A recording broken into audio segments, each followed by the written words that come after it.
యేసయ్యా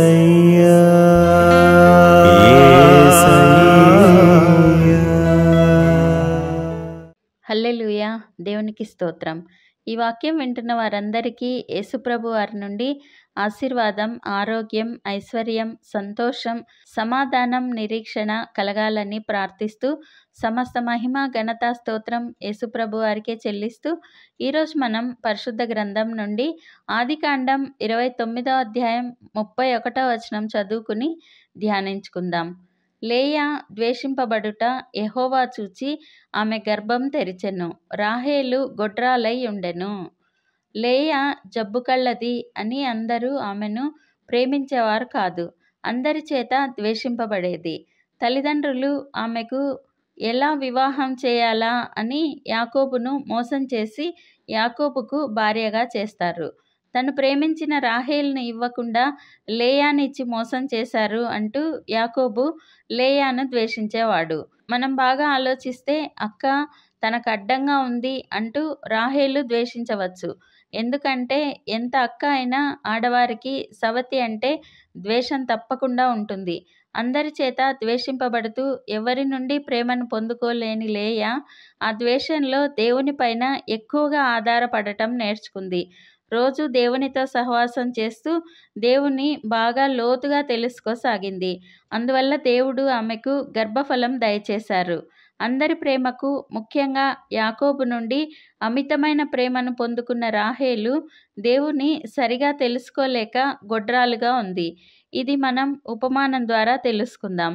ఇద్దరు అన్నదమ్ములు ఉండేవారు. వారిలో అన్నకు జాబు ఉండేది కాదు. కానీ తమ్ముడికి మంచి హోదా కలిగిన ఉద్యోగం ఉండేది. దాంతో తమ్ముడు గర్వంగా అన్న ఎందుకు పనికిరాని వాడు అని చులకనగా చూసేవాడు. తల్లిదండ్రులు కూడా ఉద్యోగం సద్యోగం లేని వెధవ అంటూ తిడుతూ ఉండేవారు. అతను అవమానంతో బాధతో ఉండేవాడు. ఒకసారి అతనికి సువార్త అందగా అతను యేసుప్రభు వారిని సొంత రక్షకునిగా అంగీకరించి ఎక్కువ సమయం దేవుడితో గడుపుతూ ఉండేవాడు. అలా వారి ద్వేషంలో దేవునికి బాగా దగ్గరైన అతను దేవుని సేవ చేయాలని నిర్ణయించుకుని సువార్త ప్రకటిస్తూ మెల్లగా ఒక చిన్న మందిరంతో మొదలుపెట్టి పెద్ద మందిరం నిర్మించి గొప్ప దైవజనుడిగా ఎదిగాడు. తమ్ముడికి సంవత్సరానికి వచ్చే ఆదాయం ఒక్క నెలకే అతనికి వచ్చేలా దేవుడు అతన్ని ఆశీర్వదించారు. ఎంతో మందికి సువార్త ప్రకటిస్తూ ఎందరినో రక్షణలోనికి నడిపిస్తూ ఎంతో శ్రేష్టమైన జీవితం జీవించసాగాడు. ఆదికాండం 30వ అధ్యాయం 1వ వచనంలో రాహేలు తాను యాకోబునకు పిల్లలు కనకపోవుట చూచి తన అక్క యందు అసూయపడి యాకోబుతో నాకు గర్భఫలము నిమ్ము, లేని ఎడల నేను చచ్చెదను. అక్క అయిన లేయా పిల్లలను కనటం తను కనలేకపోవటం గుర్తించిన రాహేలు అక్క మీద అసూయతో యాకోబును పిల్లలనివ్వమని అడుగుతుంది. ఇవ్వకపోతే చస్తాను అని బెదిరిస్తోంది. అక్క ఎంతగా దేవునితో సహవాసం చేస్తోందో చూసి కూడా గ్రహించుకోలేక యాకోబును బెదిరిస్తోంది. రాహేలు పూర్తిగా దేవుని తెలుసుకోలేకపోయింది. తరువాత పిల్లల్ని కన్నా గృహదేవతలను దొంగిలించి యాకోబుతో కూడా చివరి వరకు జీవించలేకపోయింది.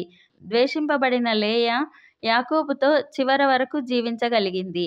ద్వేషింపబడిన లేయా గర్భంలో నుండి వచ్చిన యూదా గోత్రాన్నే ప్రభువారు తను భూమి మీదకి రావటానికి ఎన్నుకున్నారు. మనల్ని ఎవరైనా ద్వేషిస్తే అందరూ మమ్మల్ని ద్వేషిస్తున్నారు, ఎవరు మమ్మల్ని గుర్తించట్లేదు, గౌరవించట్లేదు, ప్రేమించట్లేదు అని కృంగిపోక లేయాలా దేవుడు మనల్ని గుర్తిస్తున్నారు అని ఎక్కువగా దేవునితో సహవాసం చేస్తే ద్వేషించే వారి ఎదుట మనల్ని గొప్ప చేసి ద్వేషించేవారు కూడా మన మీద ఆధారపడేలా చేస్తారు. కాబట్టి ఎవరైనా ద్వేషించినా, తక్కువగా చూసినా, నిందించినా కృంగిపోక దేవునికి మొర్ర పెట్టుకుంటూ ఆయన ఇచ్చే శ్రేష్టమైన ఆశీర్వాదాలను పొందుకుందాం. ప్రార్థన చేసుకుందాం. ప్రభువా, దేవా, సర్వాధికారి తండ్రి, మీ పరిశుద్ధ పాదాలకు వందనాలు, స్తుతులు, స్తోత్రాలు నాయనా. మీరు మా జీవితాల్లో జరిగించిన మేళ్ళన్నింటికీ వందనాలయ్యా. ద్వేషింపబడిన లేయాను, ఆమె గర్భంలో నుండి వచ్చిన యూదా గోత్రాన్ని ఎన్నుకున్న దేవా వందనాలయ్యా. ఎవరు ద్వేషించినా కృంగిపోకండి, నేను మిమ్మల్ని ప్రేమిస్తున్నాను అని తెలుపుచున్న దేవా వందనాలయ్యా. ఈ ప్రార్థనలో పాల్గొనే వారిలో ఎందరు ద్వేషింపబడుతూ కృంగిన స్థితిలో ఉన్నారో ప్రభువా, ఇప్పుడే వారిని తాకి లేవనెత్తండి. వారికి మీరున్నారు, మీరు ప్రేమిస్తున్నారనే నిరీక్షణను దయచేయండి. ద్వేషించే వారి ఎదుట వారిని గొప్ప చేసి ఆశీర్వదించండి, వారిని ఘనపరచండి. మేమందరం ఈ దేశానికి, ఈ ప్రపంచానికి ఆశీర్వాదకరంగా ఉండులాగున ఆశీర్వదించమని నజరేయుడైన యేసుక్రీస్తు నామంలో ప్రార్థిస్తున్నాం తండ్రి. ఆమెన్. ప్రతిరోజు మీ కామెంట్స్ చూస్తున్నాము. ఈ ఉపవాస ప్రార్థనలలో మీకోసం కూడా రోజు ముమ్మారు ప్రార్థిస్తున్నాము. భయపడకండి, దిగులు పడకండి, కృంగిపోకండి. యేసుప్రభు వారు తప్పక విడుదలనిస్తారు.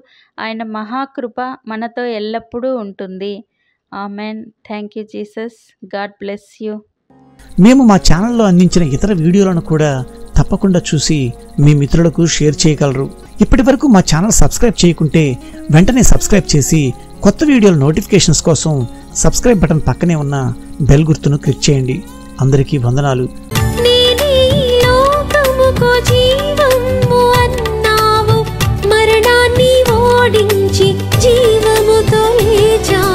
ఆకాశమే నీకు సింహాసనం.